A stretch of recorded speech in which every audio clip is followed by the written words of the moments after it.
Example आपलं सिलेबसमध्ये नसलेल्या पॉईंटवरचा आहे. हा पॉईंट आपला सिलेबसमधनं कट झाला. हे एक्झाम्पल सुद्धा सिलेबसमधनं कट झालेलं आहे. तरी पण आपण थोडंसं घेऊया.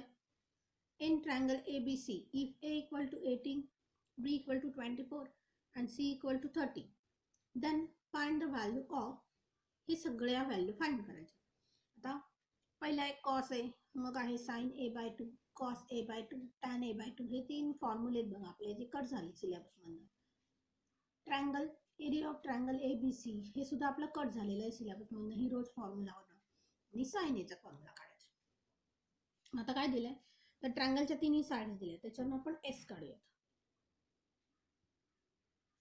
So given that A equal to 18, B equal to 24 and C equal to 30. मग S काय असतो तर A plus B plus C upon 2. म्हणजेच काय झाला तर 18 plus 24 plus 30 upon 2. बघायची बेरीज किती होईल. हे झालं 18 प्लस हे झालं 54 अपॉन 2.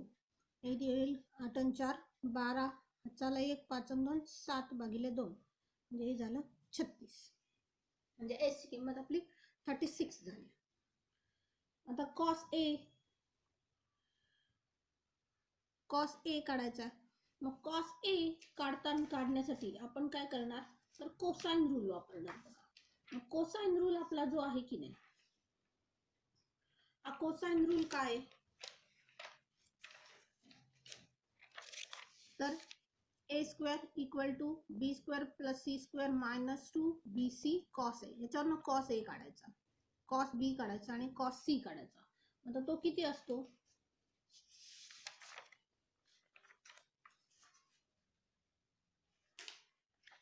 तर तो किती असतो बघा. कॉस A असतो B² plus C² minus A² upon 2BC. Cos B असतो C² plus A² minus B² upon 2CA आणि कॉस C असतो A² plus B² minus C² upon 2AB. मग हे फॉर्म्युले आपल्याला वापरायचे आहेत. सो कॉस A चा फॉर्म्युला काय आला B² plus C² minus A² upon 2BC.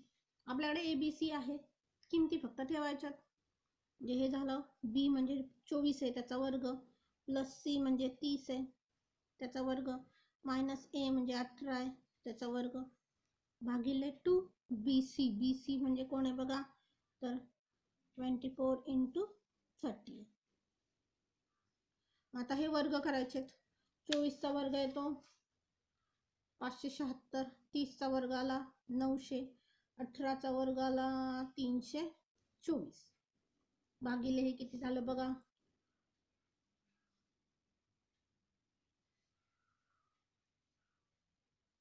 हे किती होईल 30 आणि हे 24 दुने 48 झाले.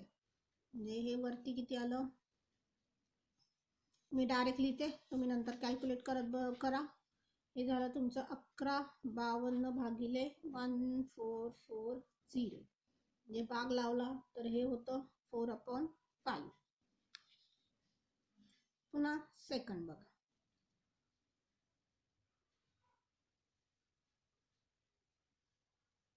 सेकंड आहे साइन A/2. साइन A/2 चा फॉर्म्युला आठवा S minus B S minus C upon BC.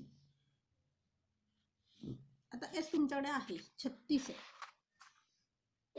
So 36 minus B किती आहे बघा 24 आहे आणि 36 मायनस C आहे 30 भागिले 24 गुणिले 30.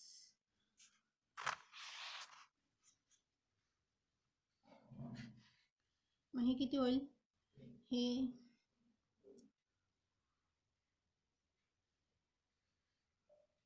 6 आणि 6 12 झाले आणि हे किती होईल 6 होईल भागिले 24 गुणिले 30. आता हे 12 दुने 24 होईल बघा आणि हे 6 35 होईल.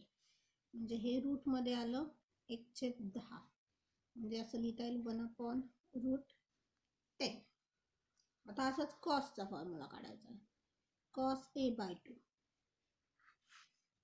S s minus a upon b c असतं. किती होईल बघा, एस आहे 36 आणि 36 मायनस हे 18 भागिले 24 गुणिले 30. 36 गुणिले हे किती झाले, 18 दुने 36 म्हणजे इथं 18 झालं. 24 गुणिले 30. आता हे 12 दुने 24, 12 त्रिक 36 होईल. अजून भाग कुठं जाईल बघा,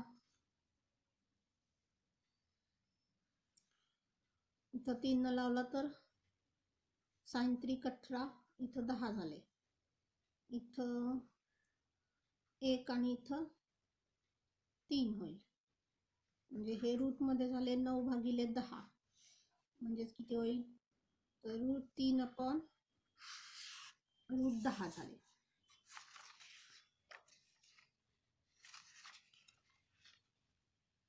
आता पुढचं आहे tan a बाय 2. आता आपण साइन a बाय 2 आणि कॉस a बाय 2 काढले, तर मग डायरेक्ट त्या दोघांचा भागाकार करूया. तुम्हाला फॉर्म्युला लिहायचा असेल तुम्ही फॉर्म्युला लिहू शकता, काही केलं तरी चालेल. Sine a by 2 upon cos a by 2. Sine a by 2 किती होता, 1 अपॉन रूट 10 भागिले 3 अपॉन रूट 10, म्हणजे हे झालं 1 अपॉन 3. पुन्हा area of triangle A B C, काय फॉर्म्युला आहे तुमचा, s s minus A S minus B S minus c. So root of 36 minus a 18, 36 minus b किती आहे 24 आणि 36 मायनस सी आहे 30. हे झाले 36 गुणिले 18 गुणिले 12 झाले ना, आणि गुणिले 6. आता हा वर्ग आहे बघा, हा तसाच ठेवूयात आणि बाकीच्यांचे आता वर्ग तयार होतात का बघूयात. हे किती होईल, 18 म्हणजे 9 गुणिले 2 होईल बघा, आणि हे 2 गुणिले 6 होईल 12 म्हणजे, आणि गुणिले 6 म्हणजे हे झालं 36 गुणिले 9 गुणिले 4 गुणिले 6.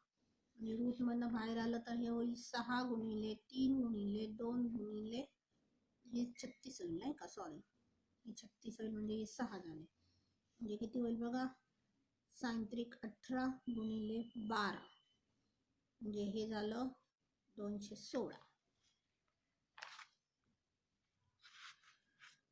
नंतर area of triangle A B C. आता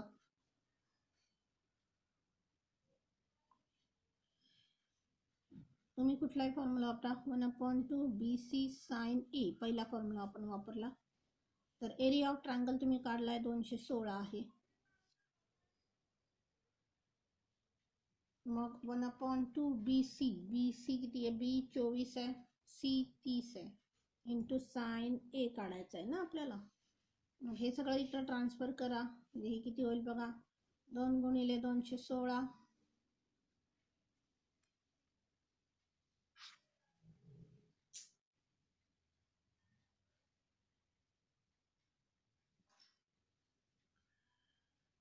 24 गुणिले 30 इंटू साइन ए. साइन ए काय होईल, 2 गुणिले 216 भागिले 24 गुणिले 30. भाग कितीचं लागतंय बघा, इथं आले 12,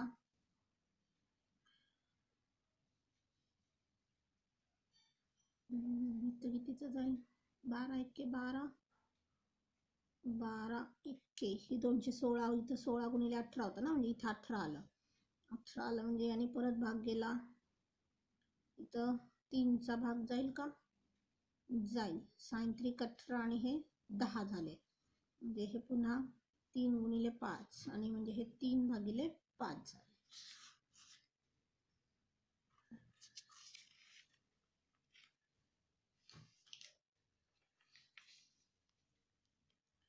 पुढचं गणित आहे बघा, in triangle A B C prove that B plus C minus A into tan A by 2 equal to C plus A minus B into tan B by 2 equal to A plus B minus C into tan C by 2. हे तिन्ही same दाखवायचे आपल्याला. मग याच्यासाठी आपल्याला half angle formula use करायचा. आपण हे पहिलं घेऊयात, b plus C minus A into tan A by two. आता याच्यात टॅन ए बाय टूची किंमत लिहायची. So b plus C minus a आणि टॅन ए बाय टू किती येतो, तर S minus B S minus C upon s minus a. आता हे सगळे ए बी सी आले बघा आणि एस पण आला, तर ह्याच्यामध्ये पण आपण एस तयार करूया.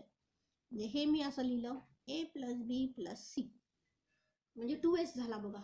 पण माझा ए मायनस होता, मी इथं म्हणणार -2a. बघा काय केलं, हे सरळ आहे तसं ए प्लस बी प्लस सी केलं म्हणजे 2s झालं. पण माझा तेवढं नव्हतं, -a होता, म्हणून तो -a कन्वर्ट करण्यासाठी मी हे -2a लिहिलं. आणि पुढचं रूट तसंच, s minus B S minus C upon S into S minus a. आता हे किती झाले, तर 2s झाले, -2a इंटू रूट आलं S minus B S minus C upon S into S minus a. आता यातून 2 कॉमन निघेल बघा. So 2 into S minus a आणि हे s minus B S minus C upon s minus a. आता हे s minus a आणि हे रूट एस मायनस ए एक कॅन्सल होईल आणि इथलं रूट शिल्लक राहील बघा. म्हणजे हे झालं 2 into root of S minus a आणि इथं रूटमध्ये काय राहिलं, तर एस मायनस बी आणि S minus C upon S राहील.